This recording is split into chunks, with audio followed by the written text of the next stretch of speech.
It's the end of the month and it is once again time for my apartment complex's book club. This month for January, our theme is New Beginnings, and these are the books that I plan to take today. Now, we are I know a lot of people would think New Beginnings, like there's a very stringent definition on that, but we kind of decided to keep it very open. So it could be anything like a new beginning. It could be someone moving to a new area. It could be someone going into a different, time of their life. Anything that's just like a new phase or something in someone's life. That's what we're using as this definition. So like I said, this month's theme was New Beginning, and these are the 3 books that I plan to take. So let me tell you about them. So the first book I am bringing is The Rest of the Story by Tal Bauer. Now, I know some people would be like, how is this a new beginning? Well, this involves Morgan, who is 31, somewhere around there, hockey player who is moving to not only a new team, but a new town. And when he gets there, things are not quite okay with this new team that he is joining. So he ends up going from kind of just the, guy who just goes and plays and like he's there for the team, but he's kind of more in the background to really being like a leadership position. So Morgan has a lot of changes in this. So anyways, Morgan goes to this new team where things have just not been going well. They have not been winning games. Things have just been going awful.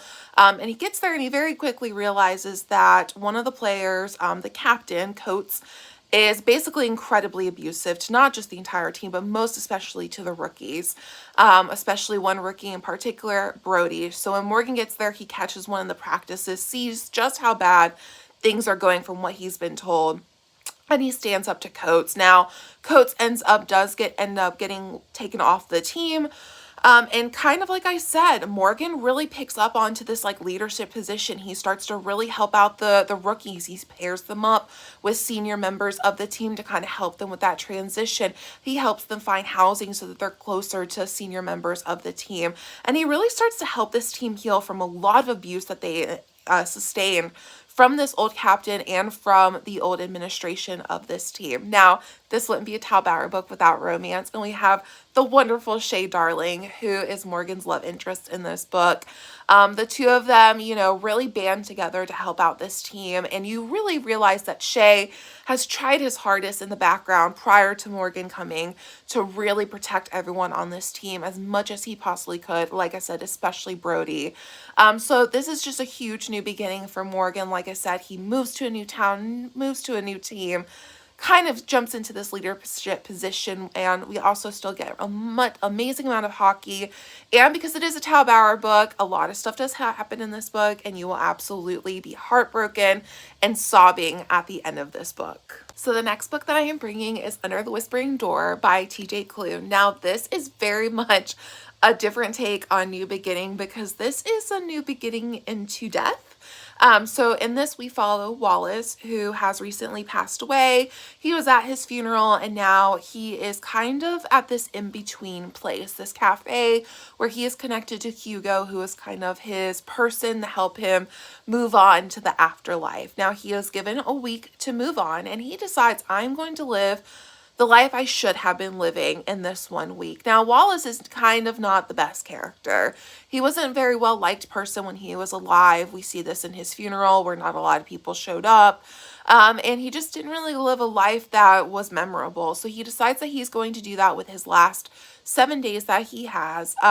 He does slowly fall in love with Hugo, and there is a romance between Hugo, but unfortunately there is just this kind of this sword over their head, right? Of like, yes, we're falling in love with each other, but Wallace is dead and Wallace only has 7 days. So what are we going to do? Now, TJ Klune does not make us have to deal with not happily ever after endings. So Wallace and Hugo do get a beautiful, wonderful, happily ever after, but it does really bring about some interesting things to think about, passing on and looking at your life and really making sure that you're living your life to your fullest, because I don't think we all will get a wonderful little cafe where we can spend 7 days really evaluating our life and how we want to live. But it's beautifully written. It's wonderful. And it is a very interesting take, in my opinion, on a new beginning, because it very much is a new beginning. It's reflecting on your past life while also looking at possibly maybe a future, but also transitioning into life, into death, and that new beginning and that new adventure. And the last book I am bringing is Becoming Ted by Matt Cain. Now, this is, I think, a really beautiful, wonderful book for a new beginning. Now, Ted is older. He had been married for many years, and he had thought his life was, done, right? Like, he thought he had checked off all the boxes. He was at that point where his life was settled. Nothing new was going to happen until, unfortunately, Ted's husband, Giles, decides that he's going to run off with a younger man, a social media influencer, and divorced Ted. So now Ted is kind of looking at middle age, basically, single and alone, when he really didn't think he was going to be looking at being single and alone.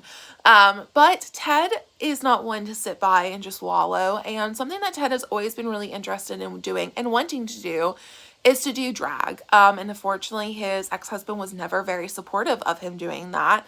So he decides, I'm going to do drag, and that's what he ends up doing. And along the way, he meets some amazing people who really support him, and he really comes into himself and realizes that even though he's middle-aged and he thought his life was basically done, there's still more adventures for him. He does end up meeting another man named Oscar, who's incredibly supportive of him and so sweet. Now, Oscar has his own issues, his own things going on, but together they both kind of help boost each other up.